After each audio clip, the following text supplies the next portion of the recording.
Buenas noches de nueva cuenta a todos los que nos acompañan en esta nuestra sesión académica de cada semana que les ofrece el Colegio de Medicina Interna de México. Agradecemos mucho su presencia a nombre de toda la mesa directiva, en especial del doctor Faustino Gómez Morales, que es nuestro presidente. Y tenemos también para compartir con ustedes un tema muy interesante, muy trascendente. El día de hoy estaremos hablando de la cardio-oncología, la intersección, el cáncer y las enfermedades cardiovasculares. Sabemos que esa es una disciplina que se enfoca básicamente en la prevención, detección y enfermedades cardiovasculares en pacientes que cursan con cáncer y que pueden tener efectos secundarios por cardiotoxicidad, ya sea de manera primaria o haber cursado ya con una cardiopatía que se pudiera potencialmente complicar por alguno de estos tratamientos. Para ello es muy importante tener un monitoreo inicial, también contar con un seguimiento adecuado. En los casos necesarios se tendrá que hacer a lo mejor algún ajuste de dosis de la medicación y por supuesto un seguimiento a largo plazo de este tipo de pacientes. Para ello invitamos a una experta en este tema. El día de hoy hablará con nosotros la doctora Montserrat Carrillo Estrada. Ella es cardióloga, ha estado adscrita en el servicio de hospitalización en cardiología del Centro Médico Nacional Siglo XXI. Tiene la subespecialidad como ecocardiografista en el Centro de Imagen Especializada Imagenus.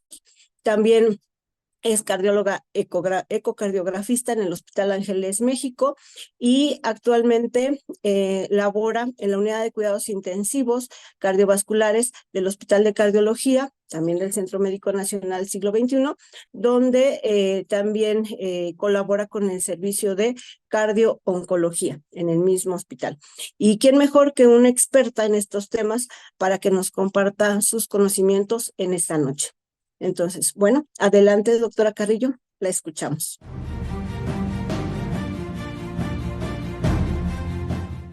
Hola, ¿qué tal? Buenas noches a todos. Muchas gracias al Colegio de Medicina Interna de México por la invitación. Y bueno, vamos a hablar acerca de este tema que es cardio-oncología, la intersección entre el cáncer y la enfermedad cardiovascular. A lo largo de esta plática, tratará de ejemplificar lo que es la interacción de estas dos enfermedades con algunos casos clínicos. No tengo conflictos de interés para dar esta plática. Y bueno, el primer caso clínico nos pone, pues, cómo es que la enfermedad cardiovascular puede coincidir, ¿no?, a la par de un paciente que tiene un diagnóstico reciente de cáncer. Este caso se trataba de un masculino de 27 años de edad. Se presentó con disnea progresiva, dolor torácico de 4 días de evolución, así como dolor en miembro pélvico derecho. Refería adicionalmente dolor en fosa ilíaca derecha de 3 meses de evolución. A la exploración física se encontró desaturando con 88% de saturación de oxígeno, con taquicardia sinusal de 120 latidos por minuto, normotenso. En los exámenes de laboratorio llamaba la atención una anemia con hemoglobina de 10.2 gramos sobre decilitro. Y bueno, el paciente tenía una probabilidad clínica intermedia para tromboembolia pulmonar. Se realizó un ecocardiograma en el servicio de urgencias que evidenció dilatación del ventrículo derecho con disfunción sistólica del mismo, una presión sistólica de la pulmonar de 36 con un tiempo de aceleración pulmonar de 57 milisegundos, es decir, tenía signo de 60-60, un ventrículo izquierdo con forma de D y signo de McCormick. En la determinación de biomarcadores resultó con una troponina T de alta sensibilidad elevada. Se realizó entonces una angiotomografía pulmonar que evidenció tromboembolia pulmonar de ramas principales y obstrucción del 35 al 98% de las ramas lobares y segmentales. El paciente tenía un PESI clase 3, se catalogó como una tromboembolia pulmonar de riesgo intermedio alto, y dado que posteriormente presentó algunos datos de hipotensión arterial, pues recibió tratamiento con fibrinólisis con tenecteplase. Para la sintomatología se realizó pues un Doppler venoso del miembro pélvico derecho que evidenció trombosis venosa profunda de esta extremidad. Adicionalmente se encontró también una masa intraabdominal. Se realizó una tomografía computarizada del abdomen que mostró una masa sugestiva de sarcoma. Se realizó entonces una biopsia guiada por ultrasonido de esta masa abdominal, encontrándose fragmentos de neoplasia maligna de células germinales con componente de seminoma clásico. se catalogó pues que el paciente tenía un diagnóstico de seminoma extratesticular. Esto se logró en la misma hospitalización por tromboembolia pulmonar. Y bueno, se encontró ya en el seguimiento un ventrículo derecho que no estaba dilatado en el ecocardiograma, una función sistólica normal del mismo y una presión sistólica de la pulmonar de 30. El paciente recibió 4 ciclos de bleomicina, etoposide y cisplatino. Se continuó anticoagulación con un anticoagulante directo y seguimiento en la consulta de cardio-oncología. Actualmente el paciente acaba de cumplir un seguimiento de 2 años con estabilidad en cuanto al problema cardiovascular con el que se presentó.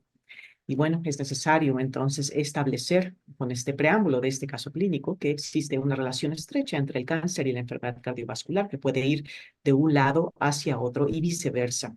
Gracias a los avances que existen en el manejo para el cáncer, se estima que en Estados Unidos existen actualmente 18 millones de sobrevivientes del cáncer. Y queremos obviamente que estos avances en el tratamiento de la enfermedad oncológica lleven a los pacientes a vivir más. Sin embargo, estos pacientes pueden encontrarse con la enfermedad cardiovascular en esta sobrevida. Es necesario reconocer entonces que precisamente los sobrevivientes del cáncer tienen 8 veces más riesgo de morir de enfermedad cardiovascular, 10 veces más riesgo de desarrollar enfermedad coronaria y 15 veces más riesgo de tener insuficiencia cardíaca. Entre los puntos de intersección más importantes de estas dos enfermedades se encuentran, en primer lugar, que ambas enfermedades comparten factores de riesgo en común. En segundo lugar, reconocemos que puede existir una afección cardiovascular directa de los problemas oncológicos, tal es el caso, pues, por ejemplo, de los derrames pericárdicos malignos o de la amiloidosis por cadenas ligeras en caso de pacientes que tienen discrasias de células plasmáticas. Pero otro de los puntos más relevantes, que es tema de estudio particularmente en la cardiología, es aquel de la cardiotoxicidad, que son todos los efectos adversos que puede tener la terapia oncológica en el sistema cardiovascular. Cuando vemos, por ejemplo, este estudio ya previo del año 2011, en donde se evaluaban las principales causas de muerte en pacientes con cáncer de mama que tenían más de 65 años, bueno, se encontró que precisamente la enfermedad cardiovascular rebasaba a la enfermedad oncológica como la principal causa de muerte en pacientes que particularmente eran mayores y que tenían estadios más tempranos de la enfermedad oncológica. Nos pone esto en perspectiva, el hecho de que los sobrevivientes del cáncer pueden desarrollar entonces problemas cardiovasculares que pueden comprometer precisamente esta sobrevida. Y bueno, en cuanto a los factores de riesgo en común que comparten ambas enfermedades, tenemos que ambas tienen un sustrato de inflamación generalmente. Y bueno, reconocemos también los factores de riesgo comunes clínicos que podemos identificar en los pacientes con la historia clínica, ¿no? Tales como la edad, el tabaquismo, la obesidad, la diabetes, la contaminación, y bueno, por estas siglas CHIP, que es la hematopoiesis clonal de potencial indeterminado. Bueno, que no es otra cosa que el hecho de que con la edad se van adquiriendo mutaciones somáticas en las células madre hematopoyéticas que, bueno, estas mutaciones precisamente pueden detectarse en algunos estudios en células de la sangre periférica y bueno, al detectar esta anormalidad, esto puede predisponer a los pacientes a desarrollar neoplasias hematológicas con una incidencia del menos del 1% por año, pero también puede incrementar el riesgo en hasta el 40% para que los pacientes desarrollen enfermedad cardiovascular en forma de aterosclerosis acelerada, trombosis e insuficiencia cardíaca. Cuando hablamos de la toxicidad cardiovascular, muchos de nosotros podemos reconocer, ¿no?, clásicamente la toxicidad cardiovascular como aquella que se presenta con insuficiencia cardíaca años posterior a la exposición de un paciente, por ejemplo, a antraciclinas, que son agentes utilizados para el cáncer desde hace muchas décadas. Sin embargo, también se reconoce que esta complicación puede presentarse únicamente en la forma de disfunción cardíaca o cambios en la fracción de expulsión del ventrículo izquierdo, aunque no se presenten síntomas, por ejemplo, con otros agentes como los agentes anti-ER2 que se utilizan, por ejemplo, en el contexto de cáncer de mama ER2 positivo y también los inhibidores de proteasoma. Pero el espectro de toxicidad cardiovascular no solo se limita a esa complicación, sino que va mucho más allá y se puede presentar en cualquier parte del sistema cardiovascular. Por ejemplo, la exposición de los pacientes a las fluoropirimidinas puede predisponer al desarrollo de vasoespasmo coronario. Hasta el 60% de los pacientes que tienen tratamiento con inhibidores del factor de crecimiento vascular endotelial pueden desarrollar hipertensión arterial. Los pacientes expuestos a radiación torácica cuando el corazón se encuentra dentro del campo terapéutico pueden desarrollar enfermedad coronaria, valvulopatías o pericarditis. Algunas nuevas terapias que forman parte de la inmunoterapia, como los inhibidores de los puntos de control inmunitario, pueden hacer que los pacientes desarrollen miocarditis, enfermedad coronaria o pericarditis. Algunos otros pacientes, por ejemplo, que tienen leucemia mieloide crónica, que se exponen a los inhibidores de la tirosina sinasa anti-BCR-ABL, pueden desarrollar enfermedad vascular periférica e hipertensión pulmonar. Por ejemplo, algunos tipos de cáncer que son hormonodependientes, como el cáncer de próstata, cuando los pacientes se exponen a la terapia de deprivación androgénica, particularmente con los agonistas de la hormona liberadora de gonadotropina, pues pueden desarrollar enfermedad coronaria. También las pacientes de cáncer de mama que se exponen a los inhibidores de aromatasa pueden desarrollar este tipo de enfermedad cardiovascular, y hasta 16% de los pacientes que tienen exposición a los inhibidores de la tirosina sinasa de Bruton, como el ibrutinib, pueden desarrollar fibrilación auricular. Entonces, bueno, hablando en general, ¿qué diríamos que es la cardiooncología? Bueno, pues es la disciplina, pues esta alta especialidad que se enfoca en la salud cardiovascular de los pacientes con cáncer y también de los sobrevivientes del cáncer. Se enfoca principalmente, como he comentado, en la cardiotoxicidad y todos estos efectos adversos de la terapia oncológica en el sistema cardiovascular. Acompaña a los pacientes para realizar estrategias de prevención de estas complicaciones, la detección temprana de las mismas, el tratamiento de ellas si es que se presentan, y la recuperación tanto desde el punto de vista oncológico como desde el punto de vista cardiovascular. Probablemente fue esta publicación de 1996 por parte de la doctora Daniela Cardinale, una pionera en el área, la que mencionó por primera vez como tal la palabra de cardio-oncología. Y bueno, ¿por qué surge esta necesidad? Bueno, porque, como vimos, ¿no? Pues ambas enfermedades pueden coexistir en un mismo paciente. Y bueno, desde el punto de vista de cardiología se podía decir previamente, bueno, yo sé que el paciente tiene un problema cardiovascular, sin embargo, tiene cáncer, por lo que corresponde a oncología o hematología dar esta vigilancia. Y de parte de oncología y hematología se podía decir, bueno, pero el paciente tiene ahorita un problema cardiovascular, entonces corresponde a cardiología, ¿verdad? De tal manera que para librarnos de esta situación, esta discrepancia, pues se ha desarrollado esta área que es la cardio-oncología.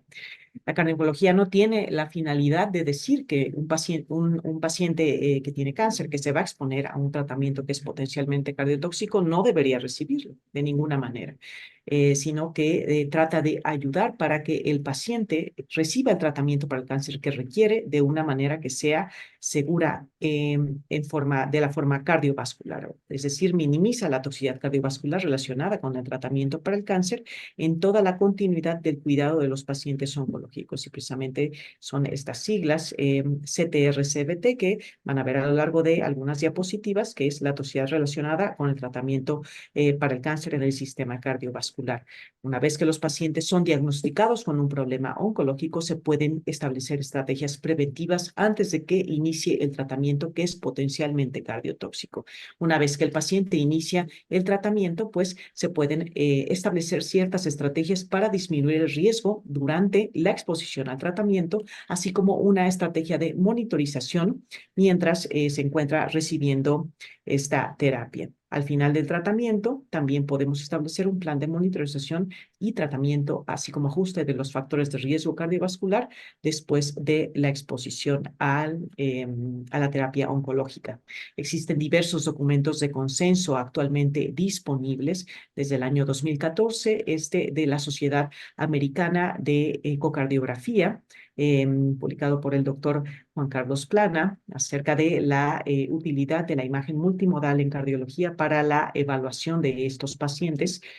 Estas guías del 2016 de la Sociedad Americana de Oncología Clínica, del año 2020 de la Sociedad Europea de Oncología Médica, y en el año 2022 tuve la oportunidad de asistir a la publicación de las guías de la Sociedad Europea de Cardiología en cuanto a cardio-oncología. Y bueno, aquí estoy con la doctora Teresa López Fernández, que es chair de precisamente este documento tan importante, un documento sumamente extenso que nos habla acerca de todo el cuidado de estos pacientes a lo largo de esta trayectoria que tienen. Y la exposición al tratamiento. Y es precisamente esta figura una adaptación de una de las imágenes centrales de este documento de consenso, en donde, bueno, en este eje de las Y tenemos el riesgo de la toxicidad cardiovascular relacionada al tratamiento para el cáncer, y en el eje de las X el tiempo. Y vemos cómo el paciente, desde antes de iniciar el tratamiento, por ciertas características, podemos estimar un riesgo basal y establecer estrategias de prevención primaria y secundaria que nos ayuden a disminuir este riesgo.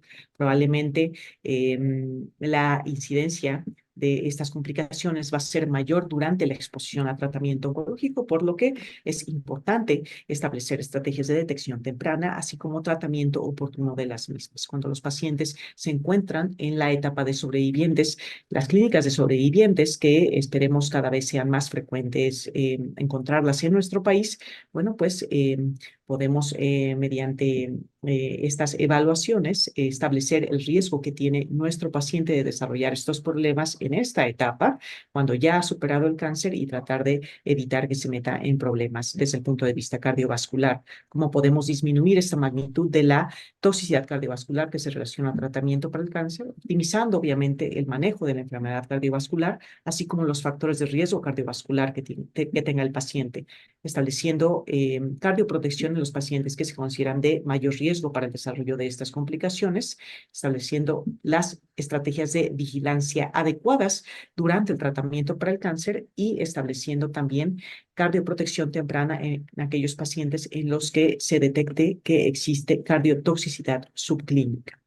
Y bueno, ¿cómo hacemos esta estimación del riesgo una vez que un paciente ha sido diagnosticado con algún tipo de cáncer y se va a exponer probablemente a una terapia potencialmente cardiotóxica? Bueno, en este documento del año 2016 de ASCO vienen algunas características que nos ayudan a identificar a pacientes de alto riesgo que se exponen a antraciclinas y agentes anti-HER2.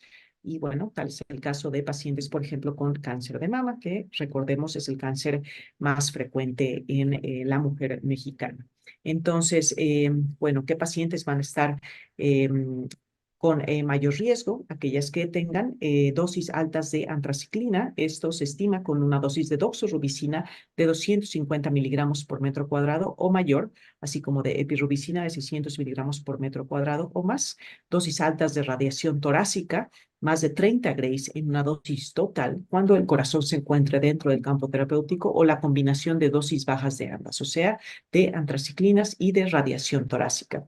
También van a tener mayor riesgo aquellos pacientes con múltiples factores de riesgo cardiovascular, igual o más a 2 de estos, edad mayor a 60 años, o que empiecen antes de la exposición al tratamiento con una función cardíaca limítrofe, es decir, que tengan una FEBI entre 50 y 55%, que tengan antecedentes de cardiopatía isquémica en forma de infarto del miocardio, enfermedad valvular moderada o mayor. Y también una característica de alto riesgo son pacientes que reciben tratamiento secuencial. Esto no es otra cosa más que las pacientes con cáncer de mama que son HER2 positivo, que primero reciben antraciclinas y posteriormente reciben alguna terapia anti-HER2 como trastuzumab. Esta estimación del riesgo de toxicidad cardiovascular cuando los pacientes se exponen a ciertas terapias, bueno, pues lo podemos definir con ciertos factores demográficos, la edad, el género, los factores genéticos que tengan los pacientes, la presencia de factores de riesgo cardiovascular, si son diabéticos, si son obesos, si son hipertensos, los factores del estilo de vida, si son sedentarios. Algunas características que nos ayudan también a identificar a los pacientes de alto riesgo son el electrocardiograma, algunos datos del ecocardiograma transtorácico, la elevación de biomarcadores de daño miocárdico, si los pacientes recibieron tratamiento cardiotóxico previamente, y la historia cardiovascular, pues si tienen ya algún antecedente, por ejemplo, de cirugía cardíaca o enfermedad coronaria. En el 2020 se publicaron unos documentos, bueno, que se llaman proformas para la estimación del riesgo de toxicidad cardiovascular. Y estas proformas nos ayudan a enlistar ciertas características que definen el riesgo en ciertos pacientes que se exponen particularmente a estas 7 terapias, que son antraciclinas, agentes anti-HER2, agentes que van dirigidos contra el factor de crecimiento vascular endotelial, pacientes, por ejemplo, con mieloma múltiple que se exponen a inhibidores de proteasoma e inmunomoduladores, los inhibidores RAF y MEK, los inhibidores tirosina sinasa, anti-BCR-ABL y antiandrógenos también. Estas características nos permiten establecer si nuestros pacientes tienen un riesgo bajo, o sea, menos del 2%, que se estima para el desarrollo de estas complicaciones, intermedio del 2 al 9%, riesgo alto del 10 al 19% o muy alto, más del 20%. Actualmente ya las guías de cardio-oncología establecen una indicación 1B para la estratificación del riesgo de toxicidad cardiovascular en pacientes que van a recibir alguna terapia que puede dañar al corazón. Se recomienda que se pueda realizar precisamente con estas proformas. Es necesario establecer que mucha de la evidencia científica que viene enlistada precisamente en esta herramienta de las proformas no tiene una evidencia de tanto peso y que la mayor parte de la estimación de los riesgos que existe para cardiotoxicidad está establecido de forma un poquito más precisa para pacientes que se exponen tanto a antraciclinas como agentes anti-HER2. Para la radiación torácica es un tanto distinto y previamente, como les mostré en el documento del 2016 de ASCO, se establecía una dosis total de más de 30 grays de radiación torácica. Sin embargo, actualmente se trata de ser un poco más específico y las guías de cardio-oncología establecen pues que pacientes que se exponen a una dosis promedio del corazón de menos de 5 grays tienen un riesgo bajo de presentar estas complicaciones relacionadas a la radiación, que precisamente puede ser forma de enfermedad valvular, particularmente afección de la válvula aórtica o en forma de enfermedad coronaria. Entonces, pacientes con riesgo moderado son aquellos que tienen una dosis de radiación promedio al corazón entre 5 y 15 grays o menos de 5 grays más una dosis acumulada de doxorubicina de 100 miligramos por metro cuadrado o mayor. Aquellos pacientes de alto riesgo son aquellos que tienen una dosis media al corazón de más de 15 grays a 25 grays y aquellos con riesgo muy alto son aquellos que tienen una dosis promedio al corazón de más de 25 grays. Y recordando un poco este estudio del año 2013 publicado en el New England Journal of Medicine, por cada incremento de gray de radiación torácica, o sea, por cada gray en el incremento de radiación torácica al corazón, hay un 7.4% de incremento de la posibilidad de desarrollar eventos coronarios mayores. Este fue un estudio realizado en pacientes con cáncer de mama, por lo que, bueno, esta situación es algo relevante a tomar en cuenta. El radiooncólogo es la persona adecuada y el profesional de la salud que está involucrado en el cuidado de los pacientes con cáncer, que puede darnos un poco más de la información con precisión en cuanto a la dosis promedio al corazón que se estima que el paciente va a recibir. ¿Cómo va la vigilancia cardiovascular de acuerdo con el riesgo que se estima? Pues depende, ¿no? Si nosotros estimamos que es un riesgo bajo, un riesgo moderado, alto o muy alto. Generalmente en pacientes que tienen un riesgo bajo, el seguimiento oncológico va a ser aquel de rutina, o sea, va a estar establecido tanto por parte de oncología como hematología. Sin embargo, en riesgo moderado, probablemente este seguimiento pueda ser un poco más estrecho y el riesgo alto o muy alto se prefiere con indicación clase 1 que la referencia sea cardiología desde antes de que el paciente vaya a exponerse al tratamiento oncológico. Y bueno, obviamente se prefiere que el paciente esté bien informado acerca de el análisis de este riesgo de toxicidad cardiovascular, que se exponga y que esté involucrado con hábitos saludables desde el punto de vista cardiovascular y que tenga un manejo adecuado tanto de la enfermedad cardiovascular como de los factores de riesgo cardiovascular que tenga de acuerdo con las guías.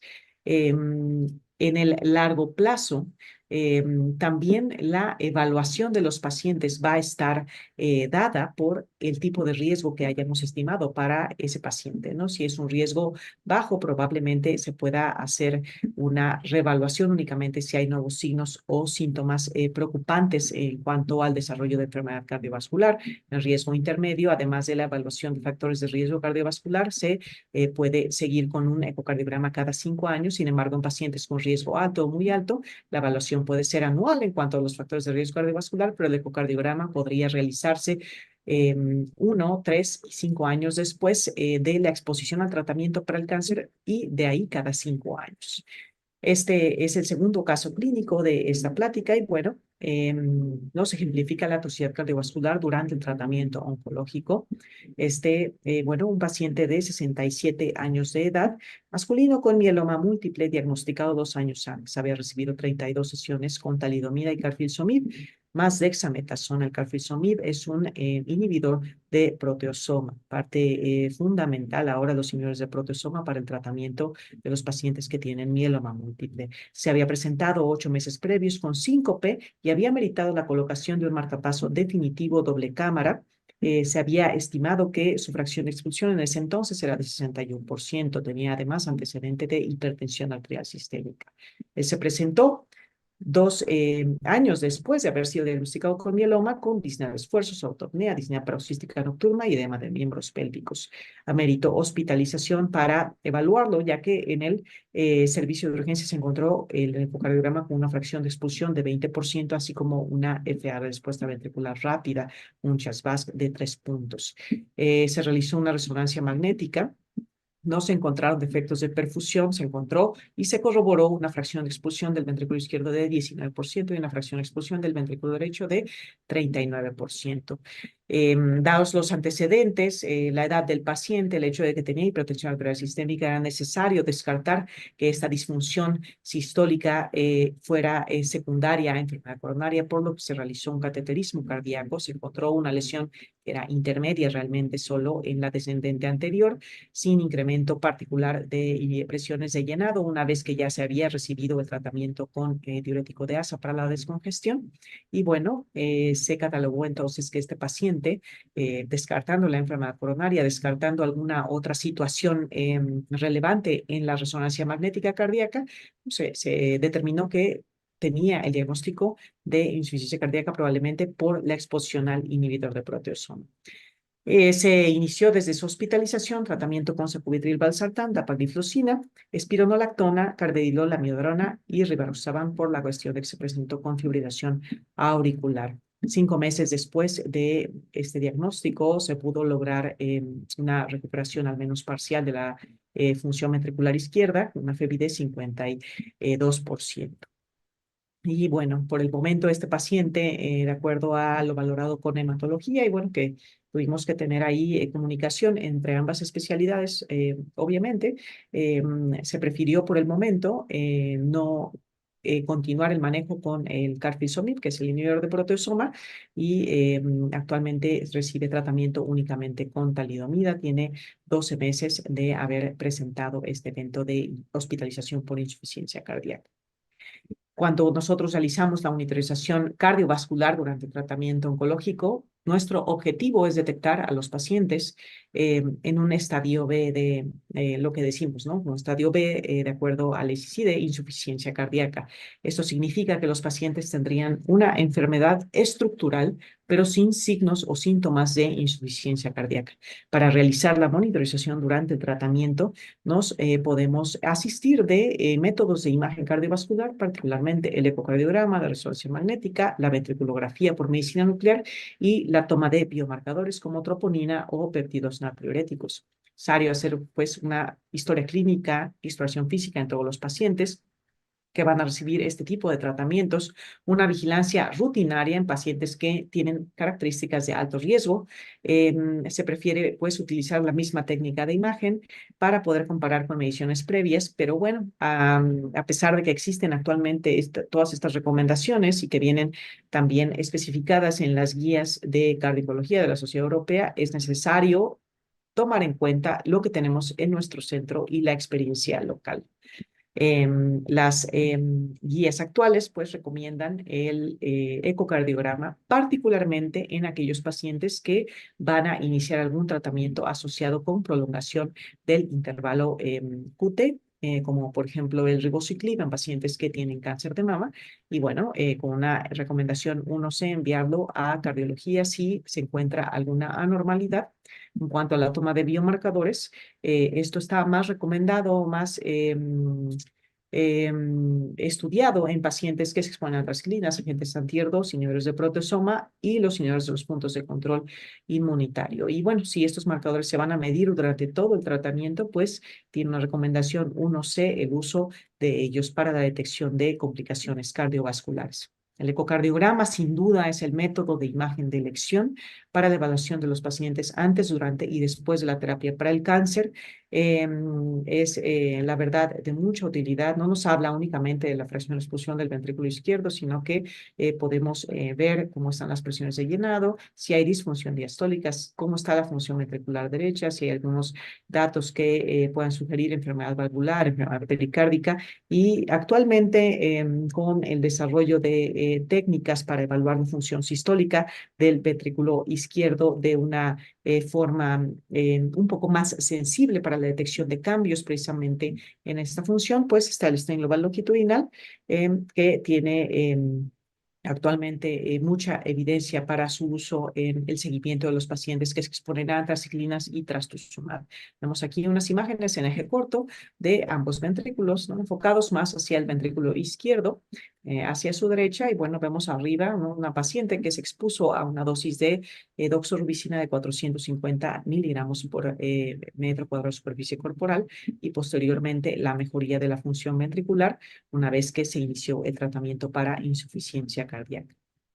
En cuanto a las modalidades de imagen cardiovascular, como ya comenté, el ecocardiograma es el método de imagen de elección. Si no está disponible, se puede apoyar uno en la resonancia magnética, o desafortunadamente no está tan disponible en todos los centros. Y bueno, si no, pues también el MUGA, que es la ventriculografía obtenida por un estudio de medicina nuclear.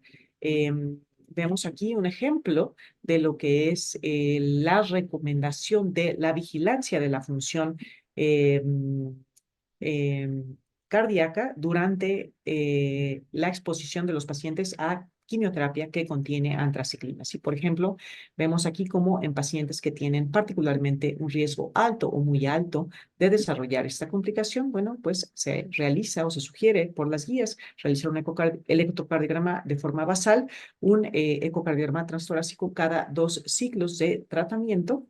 Y, por ejemplo, también la determinación de biomarcadores si se encuentran disponibles en cada ciclo de tratamiento. Sin embargo, a veces es un poco difícil ajustar todas estas recomendaciones a la realidad, y probablemente podamos hacer más uso de lo que es la evaluación con ecocardiograma transtorácico.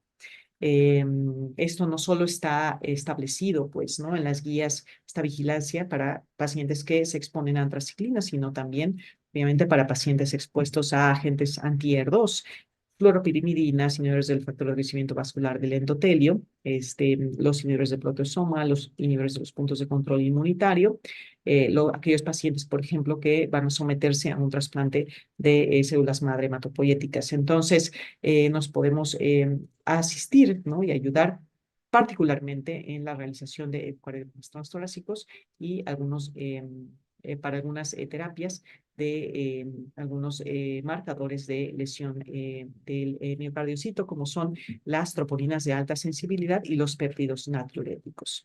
El seguimiento a largo plazo es necesario en los pacientes que particularmente se expusieron a terapias que son potencialmente cardiotóxicas, ¿no?, particularmente antraciclinas, trastuzumab, y aquellos que puedan causar disfunción cardíaca. Y bueno, existe en cardio-oncología esta terapia de los múltiples hits, en la que tenemos un primer impacto en la función cardiovascular en los pacientes que reciben tratamiento para el cáncer y que pueden desarrollar disfunción cardíaca subclínica o temprana. Y en la etapa de sobreviviente, si este paciente desarrolla diabetes, hipertensión, obesidad, está involucrado con un estilo de vida sedentario, es fumador o tiene dislipidemia, pues entonces esto representa un segundo impacto para su salud cardiovascular y entonces esto puede llevarlo a desarrollar eventos cardiovasculares adversos.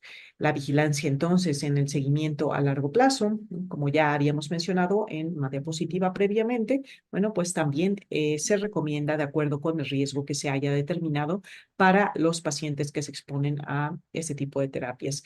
Y bueno, se recomienda que la reestratificación de riesgo de toxicidad cardiovascular se realice a los 5 años de haber terminado el tratamiento. La educación del paciente, el involucro con el ejercicio físico, una buena alimentación, la optimización de los factores de riesgo cardiovascular está recomendado siempre en todos ellos, así como la realización de ecocardiogramas de forma seriada, ¿no? Y tal vez un poco más estricta en pacientes que son de riesgo alto y muy alto. El caso clínico número 3 nos ejemplifica la cardiotoxicidad después del tratamiento. Y era un hombre de 42 años que se presentó con deterioro de su clase funcional de 10 meses de evolución. Él había tenido linfoma no-Hodgkin a los 8 años de edad, o sea, había recibido radioterapia mediastinal y en cuello hace más de 30 años. Tenía ya a sus 42 años hipertensión y prediabetes, se encontró un soplo sistólico en el foco aórtico y en el ecocardiograma transtorácico se encontró con una fracción de expulsión preservada en 61%, la válvula aórtica trivalva calcificada con unos parámetros, ¿no? En cuanto a velocidad máxima, gradiente medio y área valvular aórtica, que determinaban pues que el paciente tenía una estenosis aórtica severa, ¿no? Y sintomática, por lo que ya comenté. Dados estos antecedentes, se realizó una angiotomografía de aorta. A pesar de que el score de calcio en la válvula aórtica no era tan alto, se encontró un score de calcio en la aorta ascendente que era de 5.348 unidades Aradston. Vemos aquí las imágenes de la reconstrucción tridimensional y de las imágenes de la angiotomografía de aorta y vemos cómo tiene esta calcificación circunferencial, particularmente en esta zona, ¿no? Que es compatible con aorta en porcelana. Se realizó una coronariografía con cateterismo cardíaco y afortunadamente el paciente no tenía lesiones coronarias. Y bueno, dada la presencia de esta calcificación sumamente importante en la aorta ascendente, se realizó una acción médico-quirúrgica y se decidió, ¿no? Por parte de todos realizar un implante de prótesis valvular aórtica transcatéter sin complicaciones, de 26 milímetros autoexpandible. Fue egresado con seguimiento a la consulta y con buena evolución. Bueno, con estos casos espero haber ejemplificado los distintos puntos y distintos escenarios en los que pueden coincidir la enfermedad cardiovascular y la enfermedad oncológica. Entonces, como conclusiones, bueno, pues el cáncer y la enfermedad cardiovascular tienen diferentes puntos de intersección y uno de los más importantes es aquel de la cardiotoxicidad. La cardiología es la disciplina que se encarga de la salud cardiovascular de los pacientes con cáncer y tiene el objetivo de minimizar la toxicidad cardiovascular, limitar la interrupción o suspensión de la terapia oncológica. Va a ser fundamental que en los pacientes que se expongan a una terapia potencialmente cardiotóxica se realice una estratificación del riesgo basal de cardiotoxicidad antes de exponerse al tratamiento. Las estrategias de monitorización permiten detección precoz de complicaciones cardiovasculares. Y bueno, los servicios especializados en cardiología pueden optimizar el diagnóstico y tratamiento de estas complicaciones. Muchas gracias.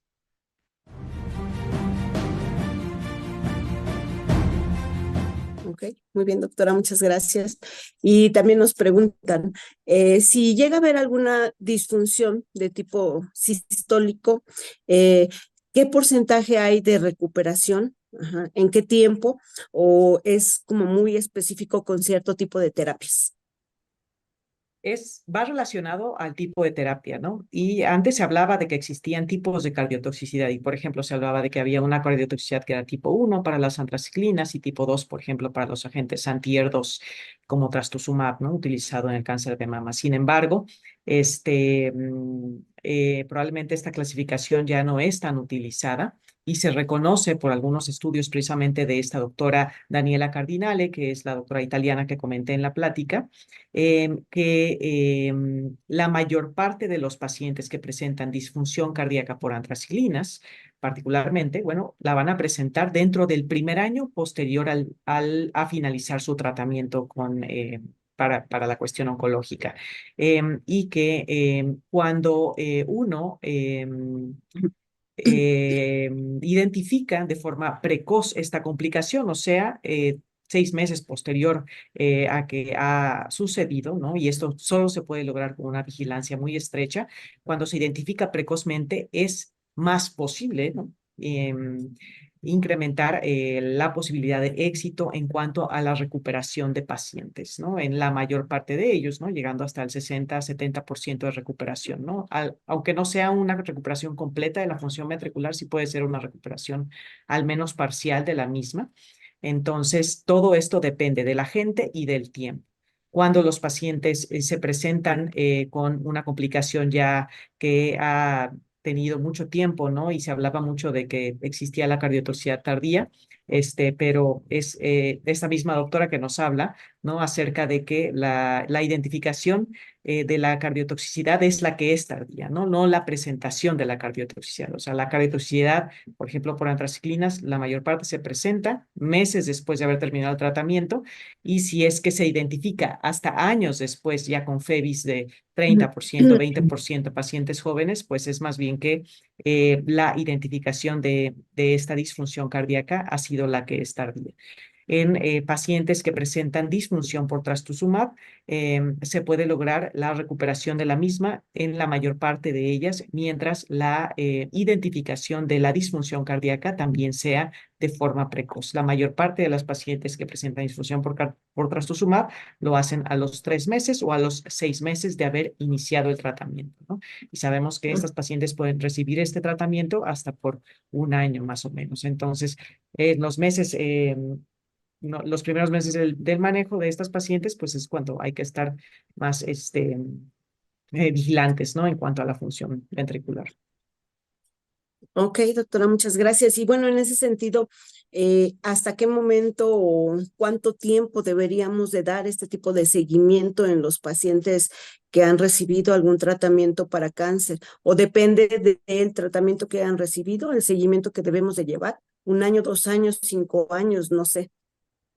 Sí depende del tratamiento que hayan recibido, pero al menos para actualmente las guías, ¿no? de cardiología de la Sociedad Europea del año 2022 se establece en estos programas de monitorización y vigilancia de la función ventricular, por ejemplo, para antraciclinas o trastuzumab, llevarlos hasta 1 o 2 años posterior al término del tratamiento, y de acuerdo al riesgo que se haya estimado que este paciente tiene de desarrollar estas complicaciones cardiovasculares, si tiene un riesgo alto o tiene un riesgo muy alto, pues entonces el ecocardiograma puede repetirse a los 5 años posterior al término, y de ahí cada 5 años, o dependiendo lo que nosotros vayamos evaluando en nuestros seguimientos, ¿no? Si el paciente ya desarrolló alguna otra enfermedad crónica como hipertensión, diabetes, obesidad, ¿no? Todas estas cuestiones en cuanto al estilo de vida saludable desde el punto de vista cardiovascular, bueno, pues entonces probablemente vamos a tener que ajustar y ser un poquito más estrictos con los monitoreos de la función ventricular. Ok, doctora, muy bien. Muchas gracias. Bueno, siguen llegando las felicitaciones. Los oyentes consideran que pues esta plática ha sido muy, muy práctica, muy didáctica. Y bueno, la doctora Clotilde Ramírez nos pregunta, ¿cuál sería el punto de corte del BNP y el ProBNP para iniciar un tratamiento inmediato en cuanto a insuficiencia cardíaca secundario a inhibidores, bueno, el tratamiento con inhibidores de proteosomas?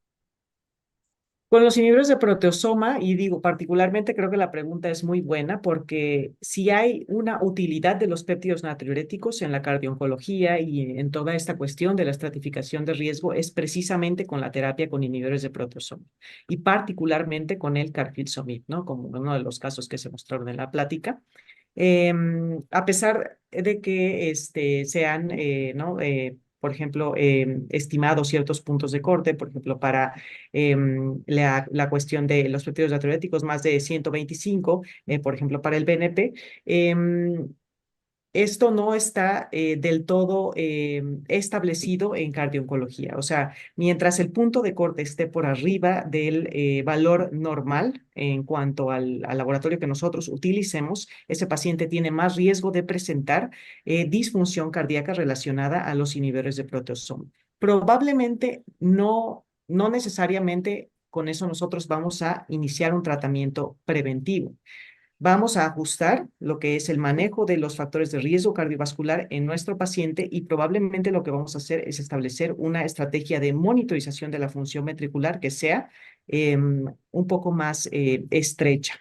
De hecho, todo esto va de acuerdo al riesgo, ¿no? Y como mencioné también en la plática, hay una proforma particularmente establecida ya para pacientes que se exponen, que tienen mieloma múltiple y que se exponen a los inhibidores de proteasoma y a los inmunomoduladores, en donde, por ejemplo, si el paciente tiene una enfermedad cardíaca previa, si es mayor a 65 años, si tiene ciertas comorbilidades como cardiopatía isquémica, si empieza con una fracción de expulsión que sea limítrofe o si tiene elevación de los péptidos natriuréticos, pues entonces ese paciente va a tener más riesgo de desarrollar esta complicación y lo que podemos hacer es que, bueno, la mayor parte de los pacientes que presentan algún problema con estos inhibidores de proteasomas lo presentan dentro de los primeros meses, ¿no? Esto es un poco distinto para el caso que presenté, porque prácticamente el paciente había recibido ya 2 años de tratamiento. Sin embargo, estos primeros meses de tratamiento van a ser los más vulnerables para que el paciente pueda presentar alguna de estas complicaciones, sobre todo si no tenemos bien ajustado el tratamiento para estos factores de riesgo cardiovascular. Muy bien, doctora, pues muchas gracias. Ha quedado, creo que bastante bien resuelta esta duda. Nos saludan también, insisto, de muchas partes de la República, especialmente en este momento desde Cancún, la doctora Irma Archundia, que es una doctora internista, siempre muy activa en estas cuestiones de las actividades academias del Colegio de Medicina Interna y también en su localidad. Y está en este momento precisamente con sus médicos residentes. Y bueno, ella nos plantea que ha quedado cierta duda acerca de la estratificación. ¿Cuál sería el mejor método para poder realizar una estratificación adecuada en este tipo de pacientes? Em, Existen estas herramientas que mostré, ¿no? Del documento publicado por muchos de los doctores implicados en la realización de las guías de cardiología de la Sociedad Europea y en la misma guía de cardiología de la Sociedad Europea del año 2022 vienen resumidas estas proformas a modo de resumen. Entonces, las características que se consideran de mayor riesgo para cada una de las terapias están listadas, por así decirlo, ¿no? Y cada característica tiene una estadificación, ¿no? O un grado, ¿no? Por así decirlo. Entonces, por ejemplo, para pacientes que se exponen a antraciclinas, el hecho de que tengan una antecedente de insuficiencia cardíaca se considera como un factor de muy alto riesgo para el desarrollo de cardiotoxicidad y entonces podríamos decir, ¿no? Que de acuerdo a esta herramienta tiene un riesgo de más del 20% de presentar esta complicación. Por ejemplo, para pacientes que tienen exposición a trastuzumab, el hecho también de que empiecen con una función ventricular que se encuentre limítrofe o que la paciente sea, que tenga una edad mayor o que tenga múltiples factores de riesgo cardiovascular, nos va sumando, ¿no? Entonces, por ejemplo, el hecho de que sea diabética o hipertensa es un factor de riesgo que se considera de alguna manera intermedio, ¿no? Y esto viene ejemplificado bien en las proformas. Podría pasarle, si quiere, doctora, el link para descargar el archivo completo, ¿no? Y que puedan revisar todas estas listas de características, ¿no?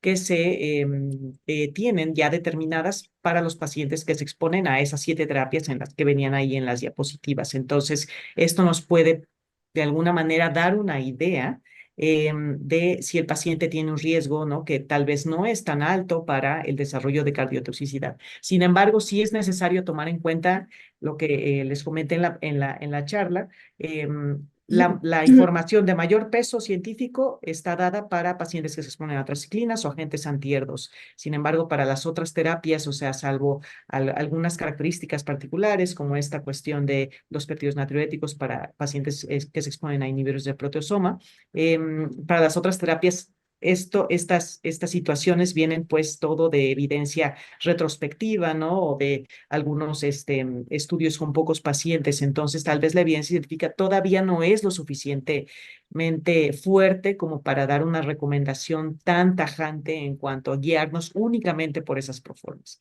Hay muchos estudios que han evaluado los factores de riesgo que están asociados con el desarrollo, por ejemplo, de disfunción cardíaca para antraciclinas, pero bueno, una de las formas en las que nos podemos ayudar, sin embargo, ¿no? A pesar de que no sea una situación meramente o sumamente precisa, pues sí son estas herramientas y bueno, puedo compartirles el documento con gusto, para que también la doctora lo revise ahí con sus médicos residentes. Sí, pues lo agradeceríamos mucho, doctora Carrillo. ¿No? Nos los hace llegar y también lo compartimos con la comunidad médica. Muchísimas Sí, gracias. perfecto. Estamos también con médicos conectados a través de otras plataformas como Facebook. El doctor Delfino Solís siempre nos acompaña desde el norte del Estado de México. Saludos, doctor Solís. También hay gente conectada, por ejemplo, desde Perú, que le mandan felicitar al doctor Robert Luis Zumbimuni, ¿no? El apellido un poco raro, ¿no? Y también el doctor Jesús Alcántar, ya sabe, de aquí de Toluca, del Estado de México, le manda felicitaciones y bueno, nos comenta, no todos los centros oncológicos tienen la posibilidad de tener un equipo multidisciplinario para la atención completa de toxicidad oncológica, en particular cardíaca. Dado que tenemos una mayor expectativa de vida, pues consideramos que sería necesario contar con más centros integrales. ¿Hay alguna iniciativa por parte del sector salud en ese sentido, a nivel institucional, que conozca o que se pueda pues implementar en algunos otros lugares para poder dar una atención integral a este tipo de pacientes? Digo, mi lugar de trabajo y donde hice la residencia es el Seguro Social. Actualmente estoy en el centro médico y yo regresé de Canadá en el año 2021, hice allá el fellowship de cardio-oncología y de hecho es un área pues que ahí en el centro médico, en el Hospital de Cardiología no existía. Y bueno, afortunadamente, con el apoyo, obviamente, ¿no? De los directivos y con muchas ganas de querer hacer o echar a andar este proyecto de tener esta atención para los pacientes, bueno, pues es que se abrió la oportunidad de tener la consulta para ellos. La verdad es de que creo que hablar de todas estas iniciativas, ¿no?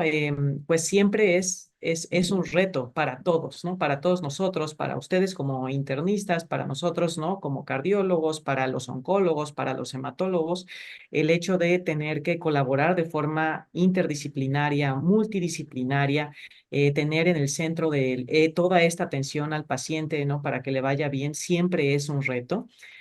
Sin embargo, creo que poco a poco, ¿no? Al menos, ¿no? En la oportunidad que yo he tenido en cuanto a la experiencia en mi centro, bueno, pues ha sido, ¿no? De trabajo, de colaboración, de comunicación, ¿no? Se necesita muchísima comunicación y se necesita una participación también, ¿no? De hecho, ¿no? De los médicos internistas que están al pendiente no solo de un solo tipo de toxicidad, sino de la toxicidad prácticamente sistémica que puede existir. Entonces, también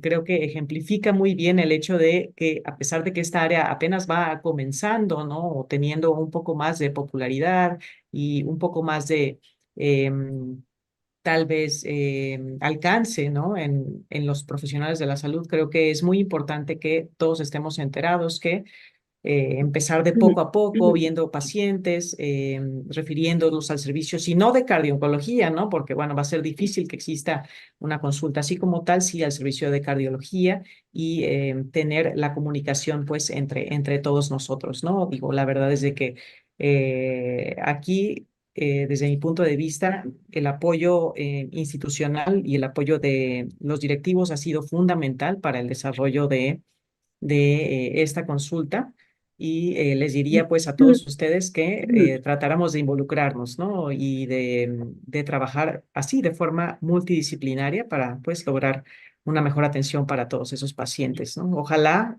eventualmente en el Instituto Mexicano del Seguro Social pudieran tenerse estas redes, ¿no? De apoyo y redes de crecimiento en cuanto a la atención cardio-oncológica de estos pacientes y como mencioné también en la plática, pues lo ideal sería que se tuvieran estas clínicas de sobrevivientes, ¿no? En donde hubiera una sistematización de la monitorización y vigilancia de la función pues de diferentes órganos y sistemas ya a lo largo del cuidado de los pacientes con cáncer. Entonces, pues sí, esa sería, ¿no? La visión. No tengo entendido que exista un plan ahorita, ¿no? Al menos no en la institución en donde yo trabajo, como de expandirlo, ¿no? Mucho más allá, pero claro que tendremos que trabajar en eso precisamente.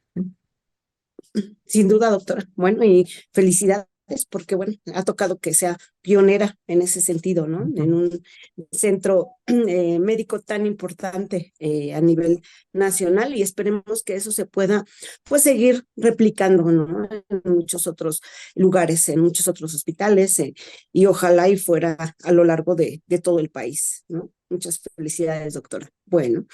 Eh, también tenemos con nosotros a la doctora Patricia Vázquez, que nos dice, en los pacientes que han recibido quimioterapia y no han presentado complicaciones cardiovasculares, ¿es posible que ingieran bebidas alcohólicas? ¿Y cuál sería en un momento dado como una cantidad razonable y segura para ellos, para este tipo de pacientes?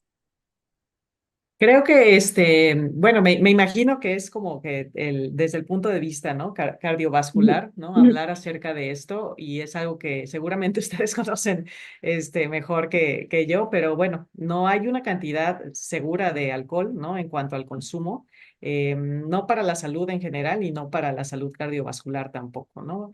En general, pudiera decirse que no habría tampoco una contraindicación, ¿no? O sea, si la preocupación es si un paciente que no tuvo ninguna complicación cardiovascular durante el tratamiento para el cáncer puede tomar alcohol, sí puede tomar alcohol, todo tiene que ser con, pues, cierta medida, ¿no? Pero no existiría una cantidad segura, ¿no? O sea, no sería la recomendación tampoco que tomar alcohol, simplemente decir que no habría ninguna contraindicación, pero que no existe una cantidad segura, pues, para la salud en general. Sí, sí, hay sobre todo ya con ese tipo de antecedentes, pues lo mejor sería medirse en todo, ¿no? Incluso obviamente en el alcohol. Muy bien, doctora, muchas gracias. El doctor Efraín del Ángel nos comenta, ¿todos los pacientes deben recibir anticoagulantes orales directos la mayor parte de su vida, aun cuando no estén con una fibrilación auricular? ¿Es correcto? O sea, en pacientes con cáncer, por ejemplo, en Ok. el caso que Ujú. presenté, eh, el primer caso, ¿no? Era un paciente con cáncer y con una tromboembolia pulmonar, o sea, era un evento tromboembólico venoso, y el otro caso que presenté era un paciente con cáncer y fibrilación auricular, ¿no? Digo, los contextos son distintos, ¿no? Y hablando particularmente de los eventos tromboembólicos venosos, desde esta guía del año 2019 de la Sociedad Europea de Cardiología en cuanto a tromboembolia pulmonar, se comentaban ya, ¿no? Estos estudios realizados en pacientes con cáncer de no inferioridad, tanto Hokusai, que evaluó edoxaban contra dalteparina, como el estudio SELECT-D, que evaluó rivaroxaban contra dalteparina, y el último que fue el estudio Caraballo, que evaluó apixaban contra dalteparina. Y bueno, en los tres casos, ¿no? De estos anticoagulantes directos, pues no fueron inferiores para su uso en pacientes con eventos tromboembólicos. Y bueno, afortunadamente, bueno, al menos para el estudio Caraballo no se incrementó la tasa de sangrado de forma significativa, por lo que actualmente constituyen buenas opciones terapéuticas para los pacientes, dado que por años, ¿no? Durante las últimas 2 décadas, prácticamente pues habíamos considerado a las heparinas de bajo peso molecular como el tratamiento de elección en los pacientes oncológicos con algún problema de tromboembolismo venoso. Sin embargo, bueno, ya hay nueva evidencia y creo que esta cuestión de la administración, que no sea subcutánea, que sea vía oral, pues facilita mucho para los pacientes. En cuanto a la fibrilación auricular, es verdad que si comparamos pacientes que tienen cáncer y pacientes que no tienen cáncer, los pacientes con cáncer tienen más riesgo de desarrollar esta arritmia y particularmente, por ejemplo, pacientes que tienen mieloma múltiple tienen mucho más riesgo de desarrollar esta complicación.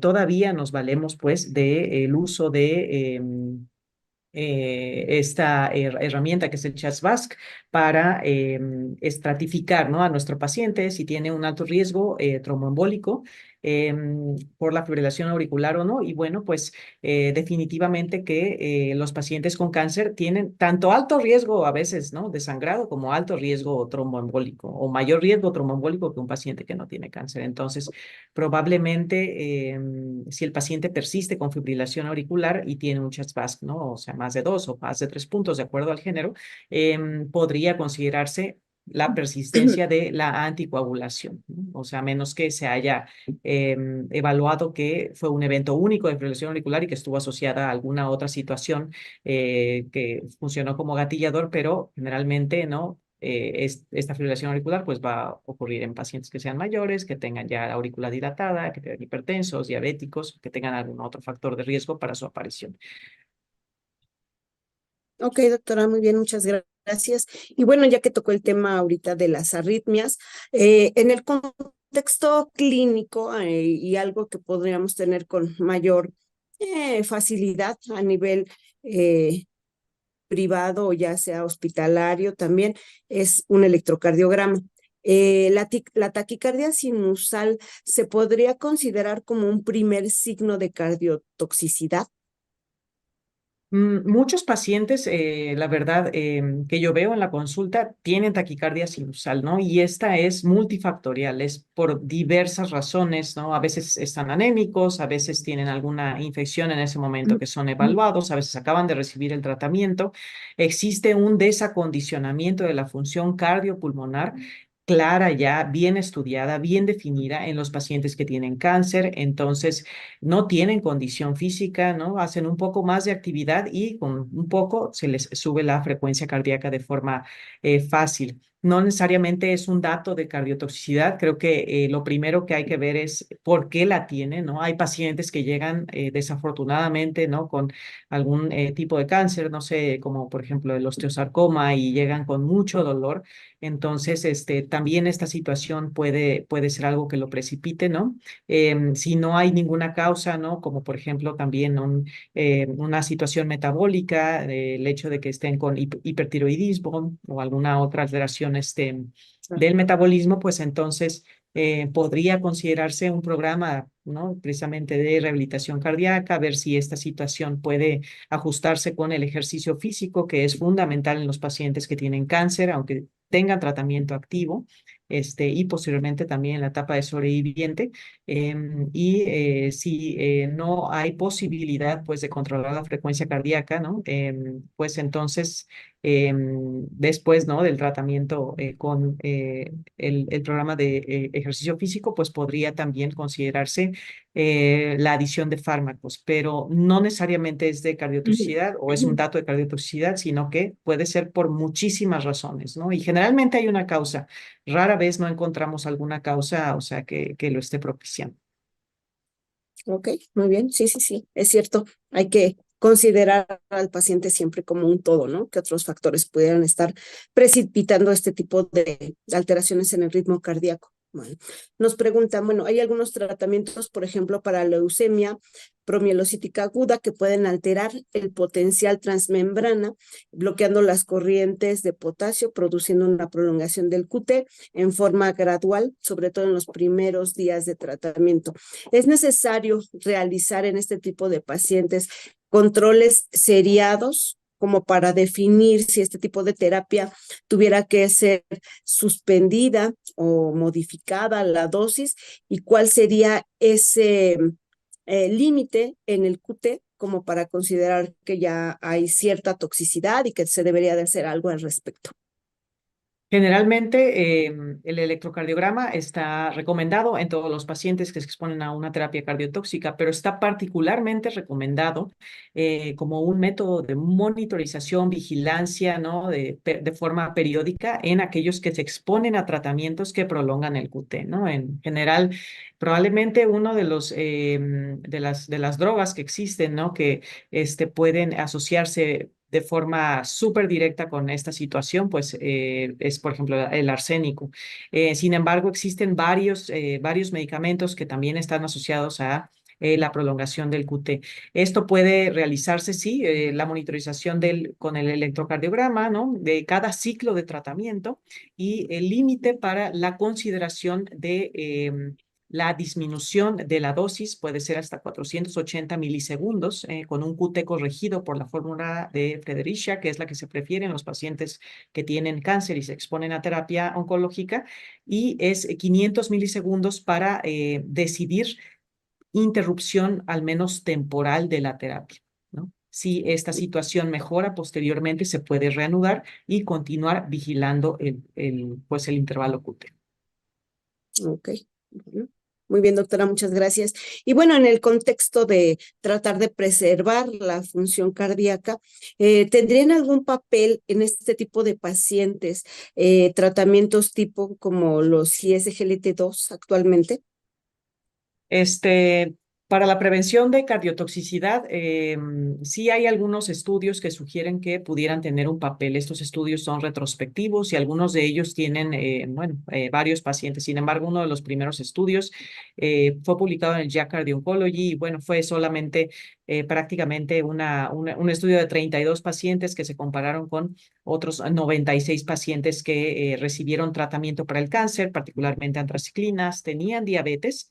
Y bueno, eran pacientes que tenían ISGLT2 con los 32 contra los 96 que no tenían, ¿no? Y se pudo disminuir la tasa, pues, de eventos cardiovasculares adversos, así como las hospitalizaciones por insuficiencia cardíaca en los pacientes que recibían inhibidores ISGLT2.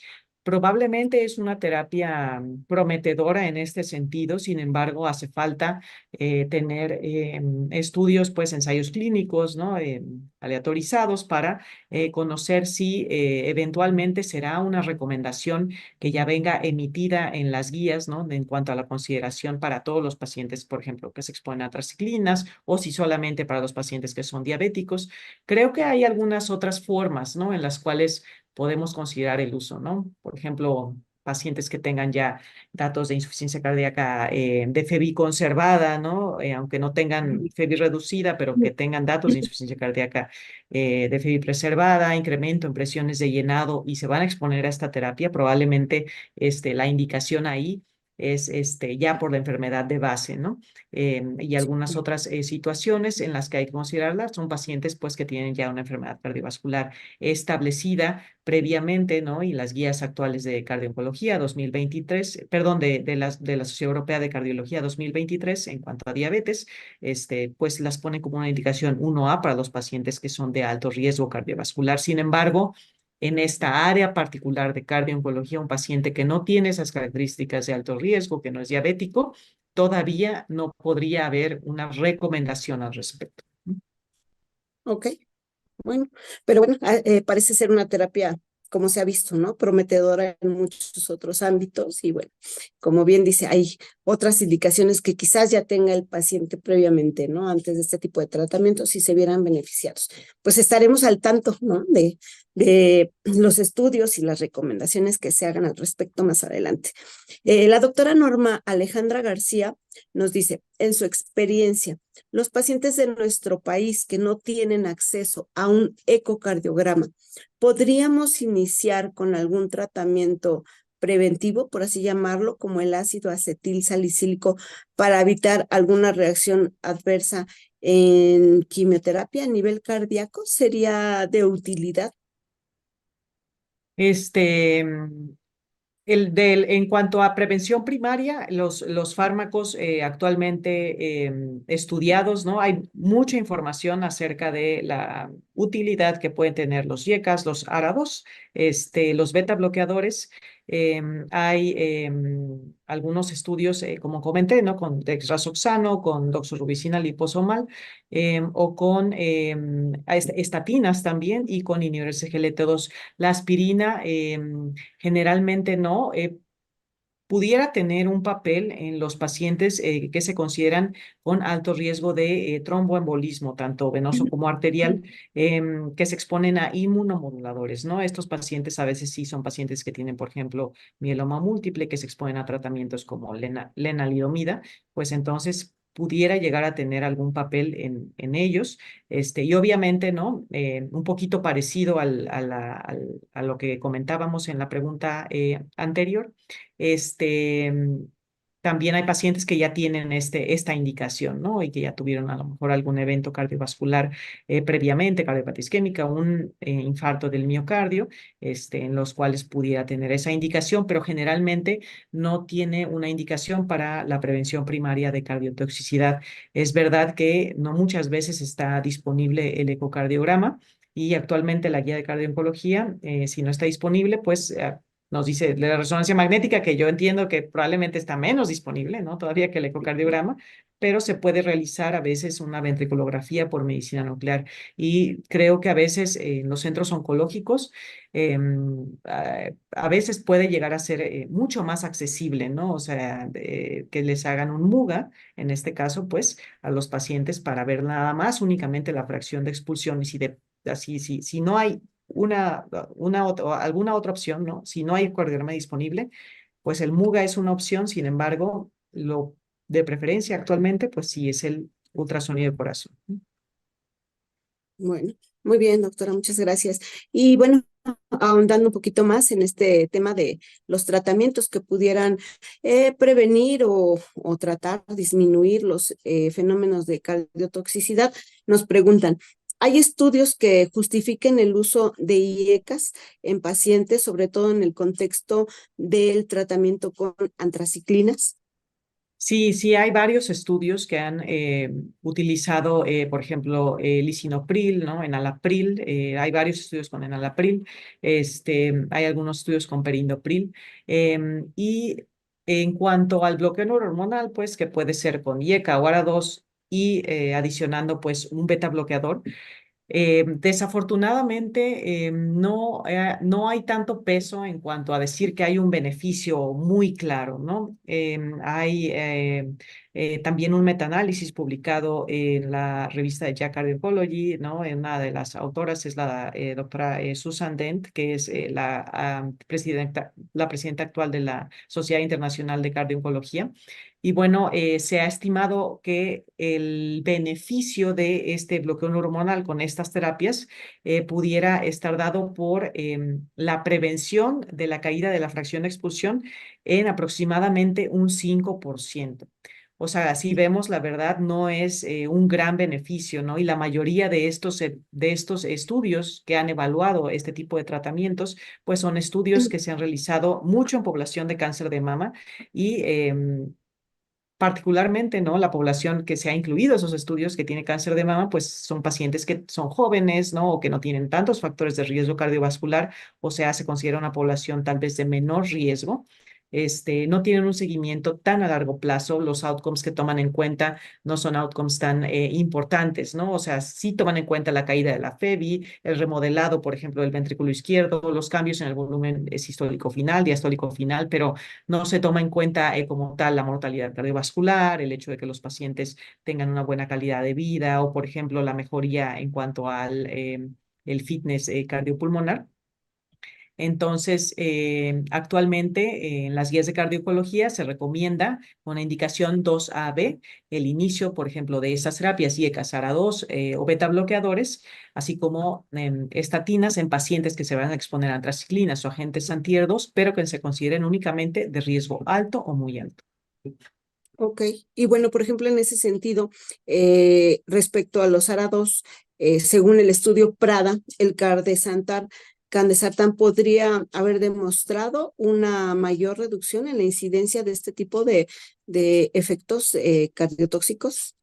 Sí, me parece que fue candesartán y metoprolol, ¿no? Y fueron 4 grupos, particularmente en este estudio. Y Hubo un estudio, bueno, hubo un estudio de seguimiento, de hecho, ¿no? Al parecer, al principio parecía tener estos efectos benéficos en cuanto a la reducción de la disfunción sistólica. Sin embargo, ya en el estudio de seguimiento se vio que realmente no tenía una diferencia significativa, ¿no? El uso de estas terapias. Pero es un poquito lo que les comentaba hace un momento, o sea, estos estudios desafortunadamente han incluido a población que no se considera de un riesgo tan alto, ¿no? Hay otro estudio interesante en este sentido, que es el estudio Overcome, que evaluó un IECA y evaluó también, me parece que fue carvedilol, para la prevención de disfunción cardíaca en pacientes con neoplasias hematológicas, que también tuvo algunos resultados favorecedores, ¿no? Y podríamos considerar al menos, ¿no? Que la gran diferencia entre las poblaciones, ¿no? Por ejemplo, de Prada o de Overcome, pues fue precisamente el riesgo, ¿no? Los pacientes hematológicos generalmente cuando reciben antraciclinas, pues requieren una dosis que es mayor. Entonces, probablemente estos son los pacientes que se encuentren en mayor riesgo de presentar esta complicación y por lo tanto, ¿no? Pues los que tengan mayor beneficio de este tratamiento. Sí, doctora. Excelente. Justo esa era la siguiente pregunta. ¿Qué pasaba con ese estudio Overcome? Sobre todo en pacientes de tipo hematológico. Bueno, y pues también nos preguntan complicaciones respecto a la radioterapia. ¿Qué nos puede comentar acerca de la enfermedad valvular? ¿Qué tipo de bueno, qué dosis de radioterapia nos puede generar algún tipo de daño, ya sea miocárdico, fibrosis, no sé, calcificación valvular? ¿Qué nos puede comentar al respecto? Pues la característica, no patognomónica, pero sí es una característica en cuanto al daño por radiación en el corazón, es esta afección o calcificación de la continuidad mitroaórtica. La válvula más afectada en los pacientes que reciben radiación torácica es la válvula aórtica y generalmente esto está un poco más estudiado en pacientes que tuvieron el linfoma de Hodgkin.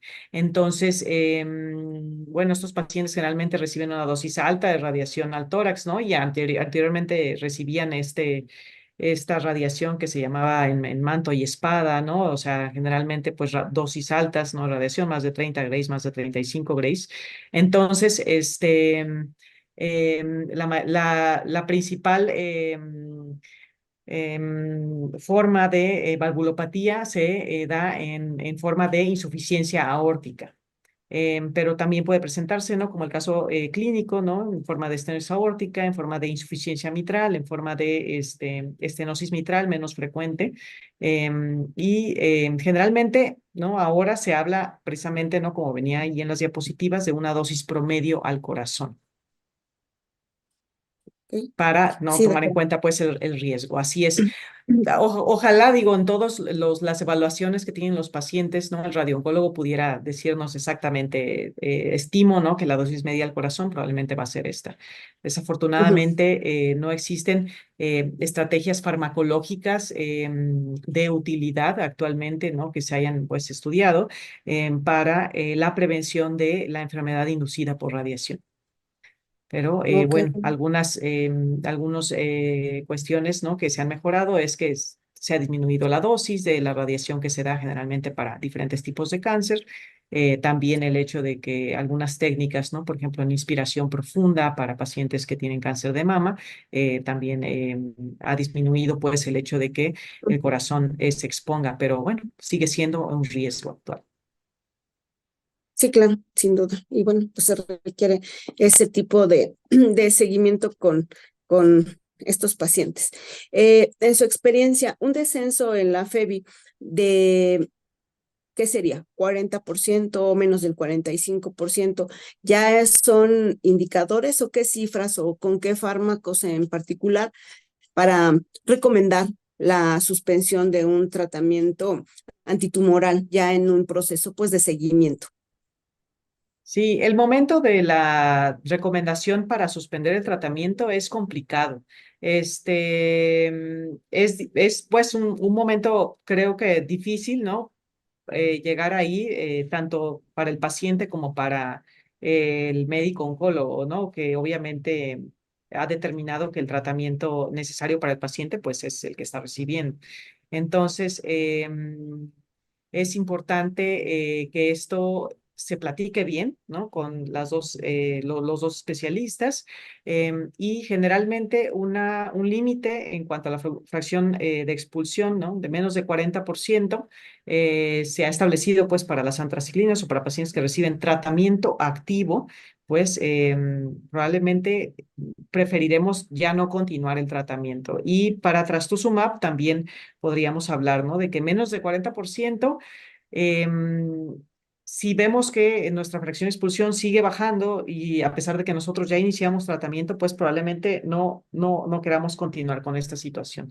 Hay algunos estudios en los que se ha evaluado la continuidad del tratamiento, por ejemplo, con trastuzumab en pacientes que tienen cáncer de mama y se continúa el trastuzumab a pesar de que ha habido disminución de la fracción de expulsión, se da tratamiento con IECA, ARA2 y beta bloqueador y entonces si se mantiene la función ventricular a pesar de que ésta se encuentre entre 40 y 50%, se puede continuar el tratamiento con trastuzumab. O sea, la idea generalmente en la cardiología va a ser tratar de nunca llegar a ese punto de decir es mejor no dar. Sería pues, ¿no? El escenario ideal, aunque hay algunos pacientes pues que desafortunadamente van a presentar estas complicaciones. Ok, doctora, muchísimas gracias. Bueno, y en su experiencia, respecto a la enfermedad pericárdica, ya sea pericarditis, derrame pericárdico, ¿con qué frecuencia se presenta y está más relacionado a cierto tipo, ya sea o de cáncer o por el tipo de tratamiento que se llega a dar? El derrame pericárdico es un problema frecuente en los pacientes con cáncer. A pesar de que es un problema frecuente, sí es necesario puntualizar que hasta 2/3 de los pacientes con cáncer que presentan derrame pericárdico, ese derrame pericárdico no va a tener una causa maligna, ¿no? O sea, no va a estar asociada a la enfermedad. Generalmente, pues esto lo vemos, ¿no? En neoplasias que pueden ser, ¿no? Mediastinales, hematológicas, también cáncer de mama, cáncer de pulmón, y algunas de ellas, pues, que pueden dar metástasis al pericardio, ¿no? Y pueden tener estos clásicos derrames pericárdicos malignos. Entonces, generalmente lo vamos a ver, ¿no? Cuando es relacionado a la cuestión oncológica, más que relacionado al tratamiento, lo vamos a ver relacionado a la misma enfermedad. Entonces, el tratamiento muchas veces de estos derrames, la verdad es todo un reto. Lo recomendado actualmente para tratar de evitar la recurrencia es el drenaje del mismo, ¿no? Cuando presenta el paciente, pues, datos de taponamiento, deterioro hemodinámico, el drenaje del mismo que sea de forma prolongada, ¿no? Dejar un catéter ahí adentro en el pericardio y estar evaluando algunos días, ¿no? Hasta que deje de drenar y entonces ya retirar este drenaje. En segundo lugar, se puede considerar la realización de una ventana pericárdica si el paciente ya tuvo recurrencia. Y pocas veces, la verdad, y esta recomendación es un poco discrepante de acuerdo a la literatura que uno lea, ¿no? Porque la infusión de ciertos medicamentos citotóxicos en el pericardio, ¿no? Como se hace, por ejemplo, para la pleurodesis en el caso de los derrames pericárdicos, derrames pleurales malignos.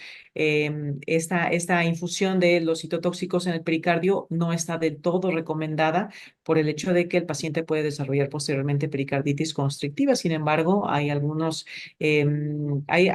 reportes, ¿no? O series de casos que lo pueden sugerir como una opción cuando la recurrencia pues ha sido continua, ¿no? Entonces, muchas veces pues la verdad sí es todo un reto manejar estos pacientes.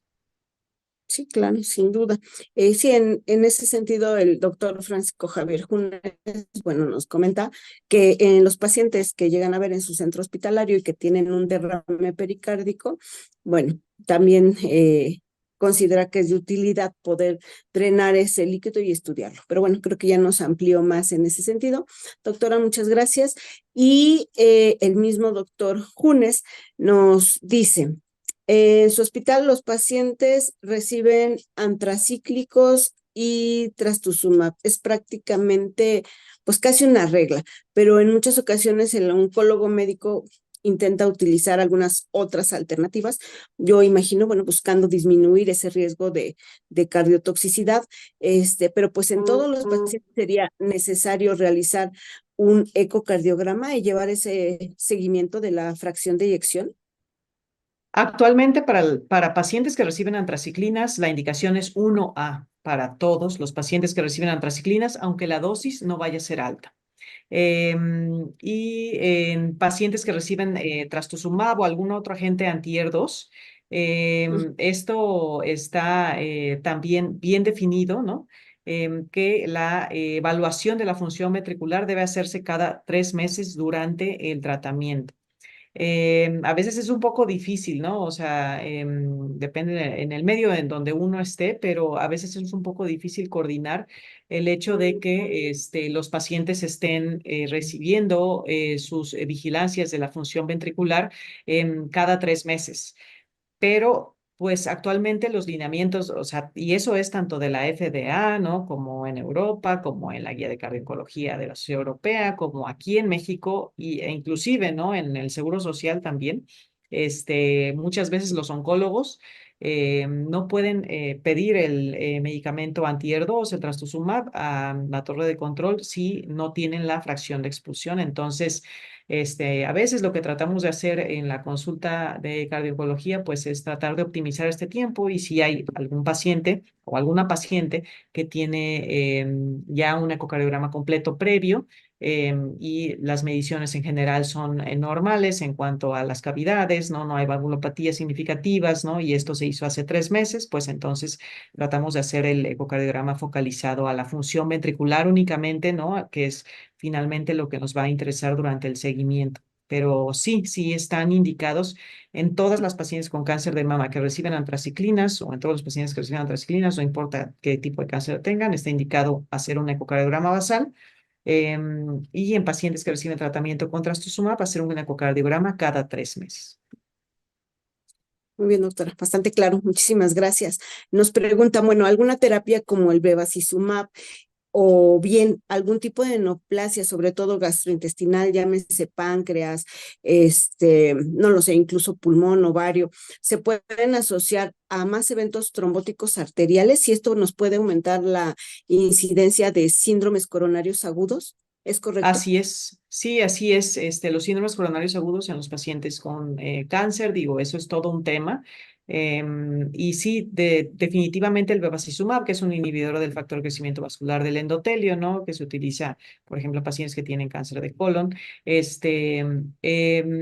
puede incrementar riesgo de presentar eventos trombóticos, tanto arteriales como venosos.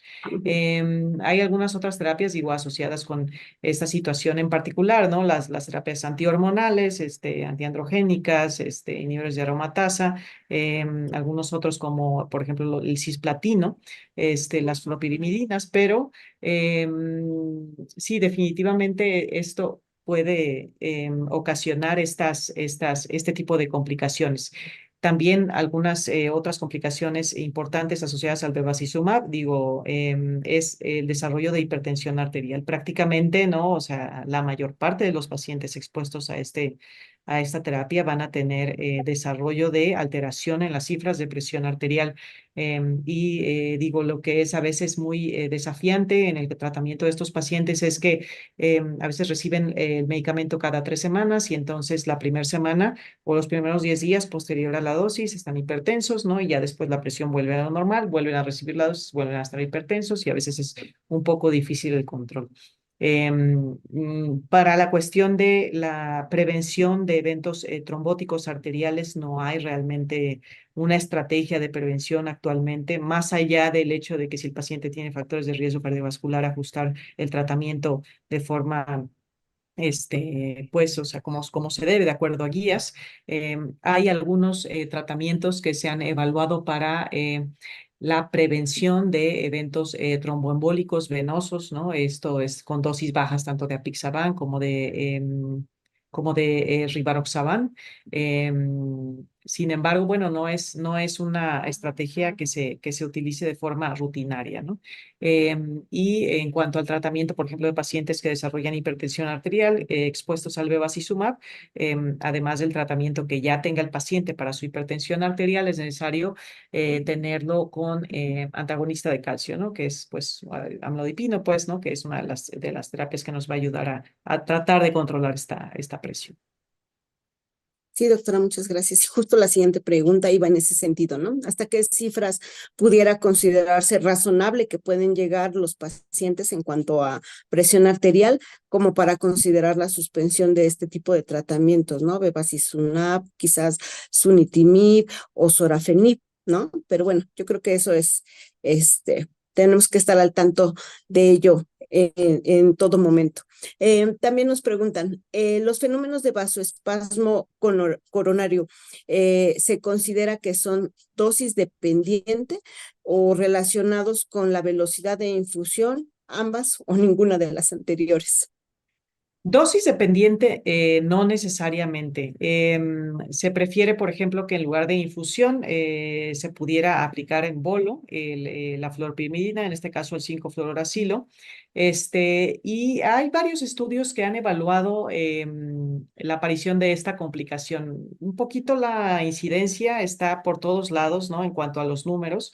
Sin embargo, un estudio importante, ¿no? Que evaluó los registros, ¿no? Es unicéntrico, pero fueron registros de forma retrospectiva, pues, en un centro en Estados Unidos, también publicado esto en JACC Cardio Oncology por el doctor Thomas Needham, más de 4,000 pacientes que recibieron esta terapia, ¿no? Esta complicación se presentó en 2,4, 2,5% más o menos de los pacientes expuestos a 5-fluorouracilo particularmente. Y de forma, como algo que llamó la atención en este estudio, fue que esta complicación vieron que era un poco más frecuente en aquellos pacientes que no tenían ningún antecedente cardiovascular, que eran más jóvenes, que no tenían tratamiento previo, por ejemplo, con beta bloqueadores o con nitratos.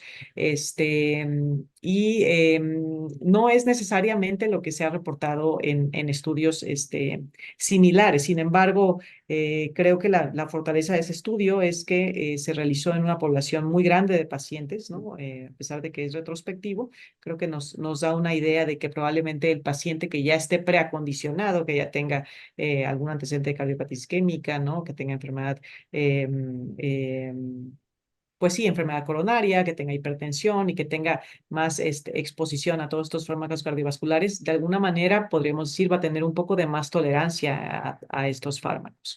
Entonces, no es dosis dependiente, pero sí más relacionado con la infusión que con el bolo y mucho más frecuente en las primeras administraciones de la quimioterapia.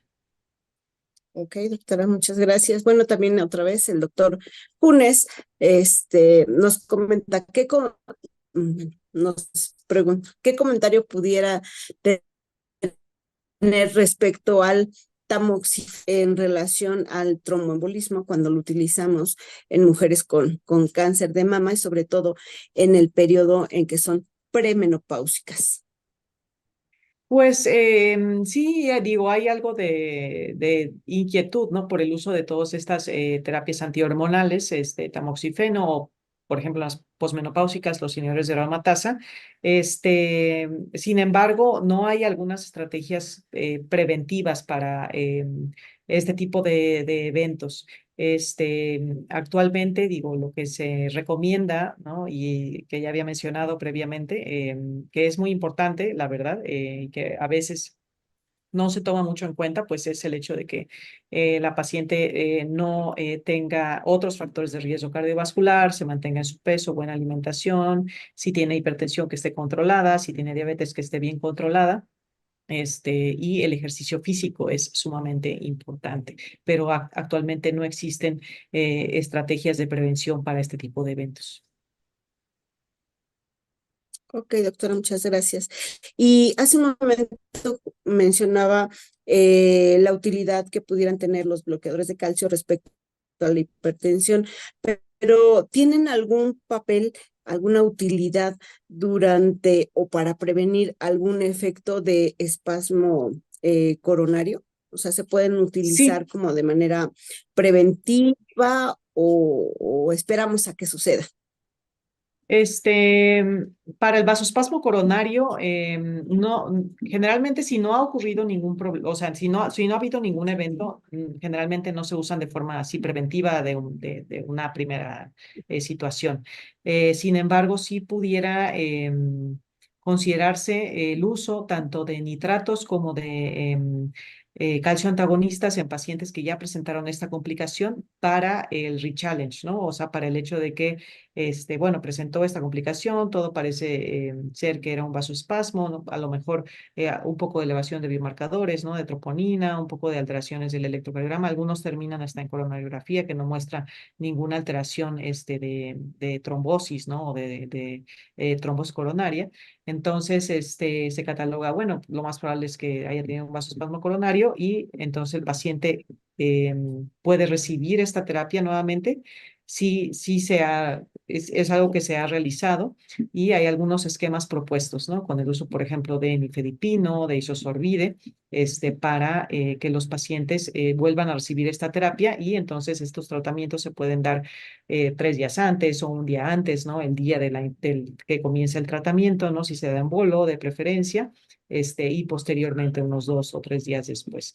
Sin embargo, siempre es un reto, ¿no? El hecho de manejar estos dos fármacos porque los pacientes luego se hipotensan mucho, pero bueno, pues tiene que ser todo gradual, ¿no? Y de acuerdo a la respuesta que tenga el paciente. Muy bien, doctora. Muchas gracias. Y bueno, nos preguntan, ¿qué tan frecuentes son las miocarditis en el contexto de la cardiotoxicidad en este tipo de pacientes? La miocarditis es uno de los principales efectos cardiovasculares, no el más frecuente, pero sí de los principales de la exposición de los pacientes a los inhibidores de los puntos de control inmunitario, ¿no? Todo esto ha causado una revolución en el tratamiento por el cáncer. Por ejemplo, ¿no? El pembrolizumab, que es un fármaco que ha mejorado la sobrevivencia de los pacientes que tienen melanoma metastásico, ¿no? Entonces es verdaderamente impresionante, ¿no? Cómo potencian precisamente el sistema inmune para atacar las células malignas. Entonces, así como atacan las células malignas, ¿no? El mismo sistema inmune puede atacar cualquier otro órgano del cuerpo en ese contexto con esas terapias, ¿no? Y pues los pacientes pueden desarrollar cualquier itis, ¿no? Dermatitis, neumonitis, nefritis, miocarditis. Entonces, miositis, ¿no? También. No es frecuente la miocarditis por inhibidores de los puntos de control inmunitario, digo, afortunadamente, ¿no? Se presenta en menos del 1% de los pacientes que se exponen a este tipo de tratamientos. Es más frecuente, llega a ser más frecuente cuando se utilizan dos, por ejemplo, la combinación de nivolumab con ipilimumab, ¿no? Por ejemplo, para el de pulmón, pudiera potenciar, ¿no? El hecho de que los pacientes presenten esta complicación, más frecuente que se presente en los primeros ciclos, en los primeros 100 días más o menos. La importancia del diagnóstico de la miocarditis es que muchas veces se presenta de forma muy inespecífica, ¿no? O sea, los pacientes no presentan datos que sugieran algún problema cardiovascular y de repente se presentan con este, datos que pueden sugerir como mucho cansancio, astenia, dinamia, ¿no? Y a la toma tanto de electrocardiograma resulta anormal, toma de biomarcadores resultan anormales, ¿no? La resonancia magnética puede ayudarnos para el diagnóstico en este caso, pero también a veces en algunos casos es necesario llegar a la biopsia endomiocárdica. Entonces, a pesar de no ser una complicación frecuente, es una complicación importante porque se puede asociar, ¿no? Si es una miocarditis, pues con una afección de la función ventricular importante, pues entonces puede asociarse a eventos cardiovasculares adversos como ¿no? La muerte cardiovascular o arritmias malignas, pues en un gran porcentaje de los pacientes. Ok, doctora, muchísimas gracias. Y bueno, imposible que le pueda leer y dar a conocer las felicitaciones que llegan de todas partes de la República, Ciudad de México, Tijuana, Veracruz, San Luis Potosí, Michoacán, etcétera, etcétera, ¿no?